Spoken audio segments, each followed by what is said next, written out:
This video is brought to you by DistroKid. Get started today with the link in the description and get 7% off your first year's subscription. Are you a new artist struggling to get your music heard? Are you trying to make an impact in the music industry, but you aren't sure where to start? In this video, I'm going to show you the smart way of releasing music as an artist with the goal of releasing your first EP and getting your first 1,000 listeners. But before we jump into the process, let's take a step back and look at the history of musical collection formats. From phonographic cylinders and singles to extended play vinyl records, the duration of songs and albums has always been constrained to its physical medium. However, with the rise of digital distributors like DistroKid, artists have the freedom to release music however they want without these constraints. But with this increase in supply comes a newfound bottleneck for success in the entertainment industry: cutting through the noise. Our attention spans are shorter than ever, and our audience is less loyal to one form of entertainment. That's why releasing an EP is the smart choice for new artists. It allows you to grab your audience's attention and build a deeper connection than just one single alone. In this video, I'll show you why every new artist needs to release an EP in 2023 and how to go from releasing your first single to an EP full of music that your audience actually prefers, and how I followed this process with artist Lexine and her new EP, Misadventures in Love. So whether you're a singer, rapper, or instrumentalist, this video is for you. And I want you to comment down below where you are in your journey. Have you released an EP before? Do you want to release an EP? Are you a die-hard album fan? Let me know in the comments and let's get started. In phase 1 of your journey as a new artist, you're going to focus on A/B testing. Here, you're going to set a goal of writing, recording, mixing, and releasing 2 singles.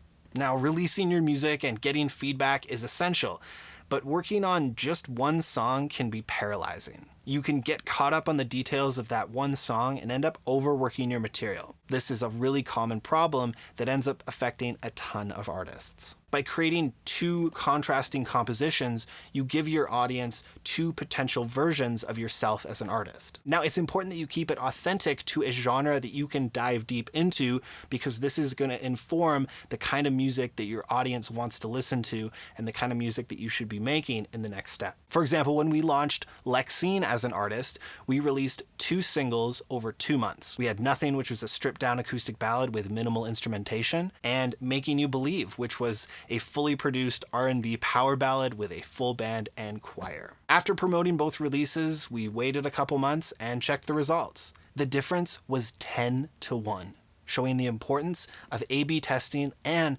providing a variety of music to your audience. Remember that done is better than perfect, so start small and consider A/B testing to help guide your future work as an artist. Phase 2. Analyze the results of your A/B test. Congratulations, you have released your A/B test and you now have 2 songs out in the world. Now it's time to sit back and analyze the results of your test and see which song your audience preferred. Which song received the most attention and positive feedback? This information is crucial in deciding which direction to take next. Of course, to get high quality information like this, you'll need a platform like DistroKid. DistroKid is an online distribution platform that allows musicians, artists, and independent record labels to distribute their music to various online streaming platforms such as Spotify, Apple Music, Tidal, and Amazon. This way, you show up anywhere that your audience looks for music, and you keep 100% of the royalties. DistroKid provides artists with a simple, affordable, and user-friendly way to upload and release their music to a global audience, which is necessary to get a more representative sample of your potential listeners. DistroKid provides aggregate data about your listeners' demographics from both major streaming platforms, so you know where to focus your efforts. This information can be incredibly valuable for understanding your audience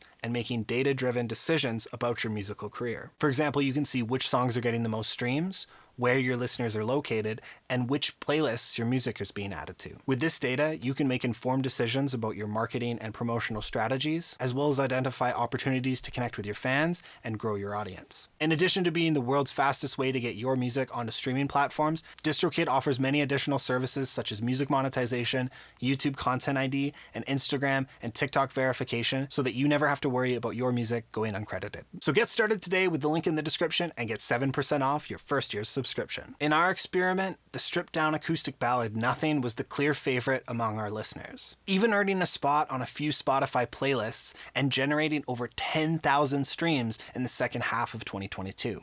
We used the analytics to identify our core audience: women aged 25 to 45 living in Australia, Spain, and the United States. Using this data, we crafted our next project, the Misadventures in Love EP.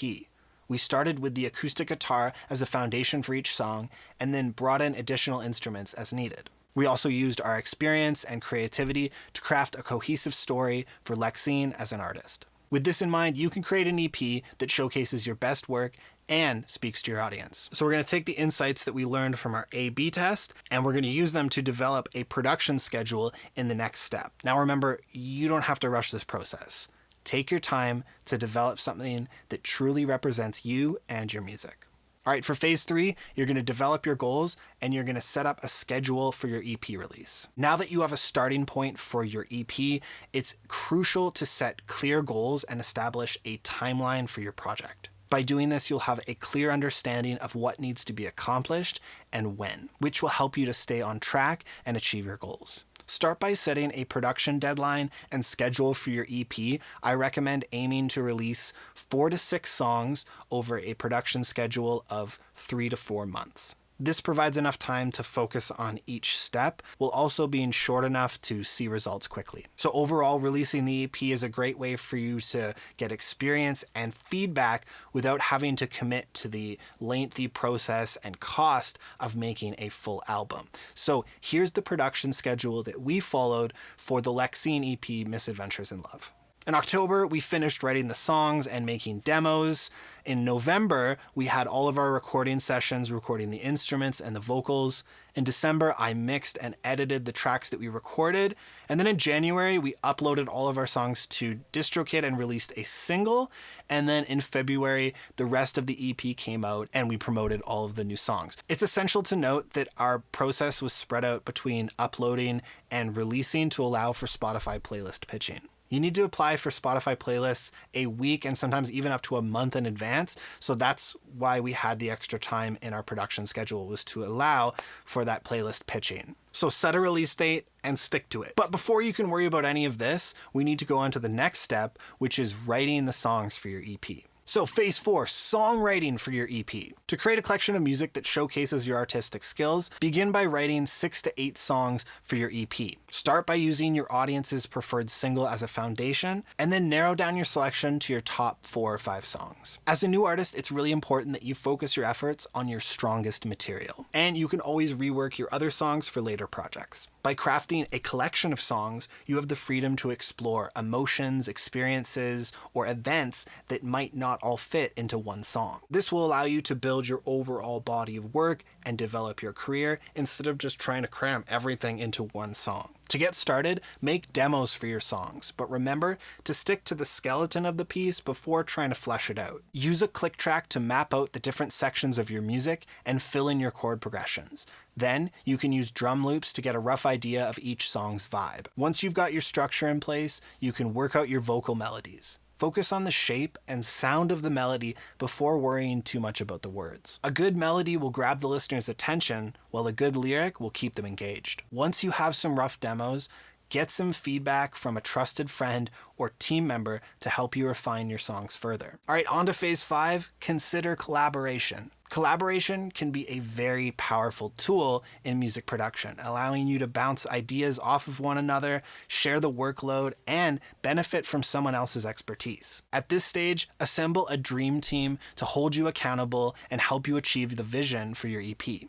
Consider working with co-producers or session musicians to bring in new perspectives on your music. This can also help you to stay on track with deadlines and provide accountability. It's great to have coworkers that have an expertise in a different field. This can really elevate your music to new heights, but make sure to set clear expectations and roles before you start collaborating. This will ensure that everyone is on the same page and knows what their responsibilities are. You'll also want to set a budget.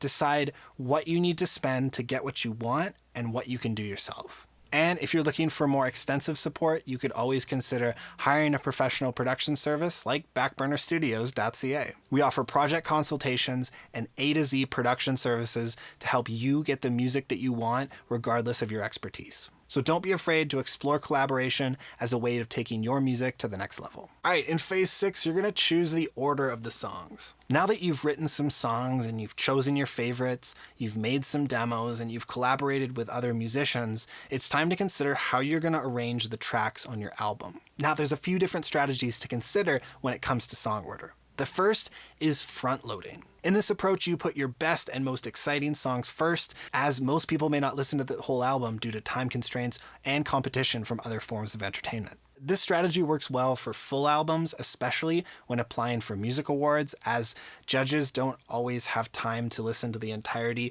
of each submission. However, this strategy doesn't really have much benefit when most people are finding new music on genre-specific playlists. Storytelling.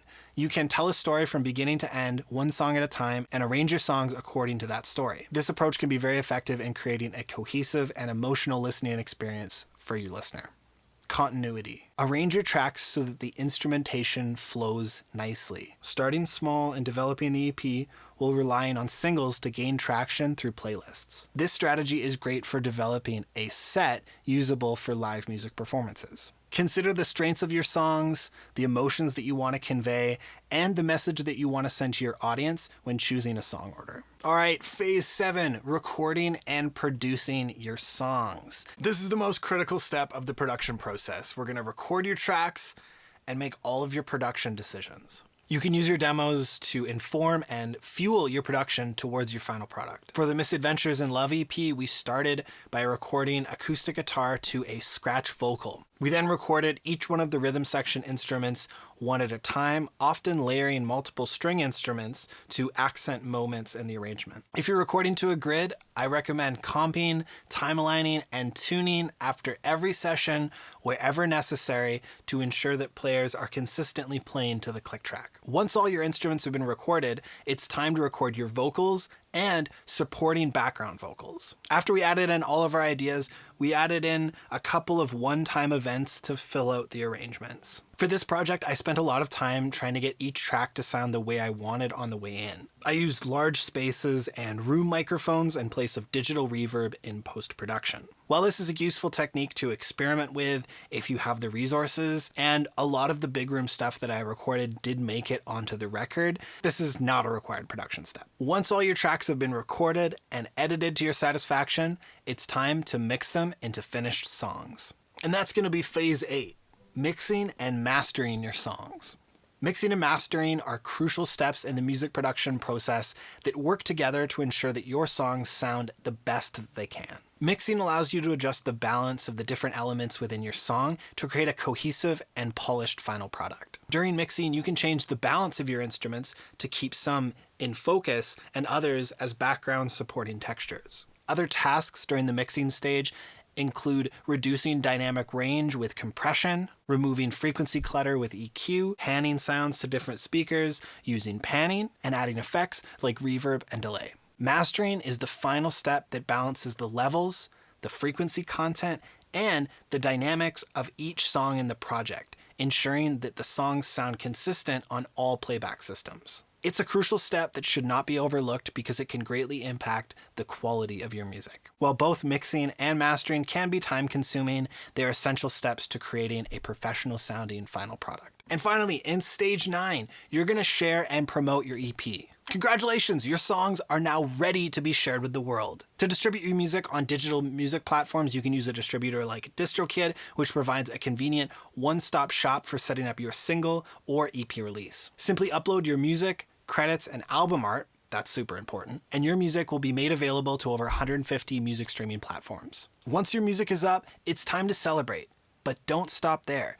Use this opportunity to promote your release on social media. Create a buzz to accompany your music, and you can even release your favorite song a month in advance to promote your EP as a single. Consider uploading your release a few weeks early to allow time to apply for Spotify playlists. This can help boost the visibility of your release and increase the chances of you getting discovered by new listeners. Don't forget to network and build relationships with artists in your local area. Cross-promote their work and collaborate with them to grow your reach and expand your fan base. Making friends is super important in the music industry, especially with bands of a similar style. This is a huge asset when you go to book shows at local music venues. So there's a few benefits to doing this A/B test approach on a single before moving on to an EP. For one, it allows you to test the waters. A/B testing allows you to test the market and see how listeners react to your music before investing a significant amount of time and money into a full EP project. This way you can ensure that you're creating something that people will actually want to listen to, and get valuable feedback that you can use to improve your music. It also allows you to quickly build a fan base. By releasing a single song and A/B testing it, you can start by building a fan base right away. And if people like it, they might share it on social media, continuing to grow your fan base. It's also useful for refining the sound of a song. A/B testing can help you to refine the sound and make sure that you're creating something unique. By testing different versions of a song, you can experiment with different styles, sounds, or arrangements to see what really connects with your audience. We did this on the last track of the Lexine EP. We had 2 different interpretations of the groove that, believe it or not, were only off by 8 BPM. I was hearing it as a really laid-back feel, kind of like Bad Blood by Taylor Swift, and Lex was thinking of it as a more upbeat, double-time feel like Valerie by Amy Winehouse and Mark Ronson. We made a demo of both versions, we sent them out to our collaborators, and the upbeat tempo one won. So that was the one we went with. A/B testing is great to gather insights on the preferences of your audience, and you can use this to make informed decisions on your EP. This enables you to strike a balance between catering to the demand of your growing catalog as a new artist without overspending on the contents of a full album. So I hope you enjoyed this video. Leave a comment if it helped you to produce your own EP. And if you did make an EP, leave a link below. I'd love to hear it. And as always, thank you for watching this video, and I'll see you in the next one. Crawling upwards, my scarlet letter, a dark reminder of what I've lost and all I've gained. How can I fight what's on the inside? My heart is screaming.